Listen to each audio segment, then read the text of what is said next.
আসসালামু আলাইকুম, সবাই কেমন আছেন? আশা করছি সবাই ভালো আছেন। এই যে নিচে ২ টা ছবি দেখতে পাচ্ছেন না? একটা হচ্ছে হিরো আলমের বর্তমান স্ত্রী বলব না কি বলব জানি না। আর এটা হচ্ছে প্রাক্তন স্ত্রী।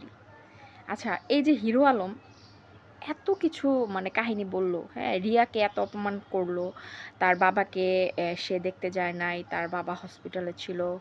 আম কোনো কিছু করেনি, হ্যাঁ? তারপরে আমরা দেখলাম যে রিয়া কিছু অভিযোগ দিয়েছিল। সেই অভিযোগগুলো কিন্তু প্রমাণিত হইছে। প্রমাণিত হওয়ার পরে কিন্তু সে ওই মেয়েটাকেও এনে হাজির করছে। এই যে এখন যে দেখতে পাচ্ছেন এই যে ওর সাথে নাকি আ সম্পর্ক নাই। তো ওর সাথে নাকি সম্পর্ক নাই। তো এখন যে হিরো আলম কাজগুলা করতেছে যে ও আবার ওই যে আরেকটা ছেলের বউরে নিয়ে আসে ভিডিও বানাইতেছে, হ্যাঁ?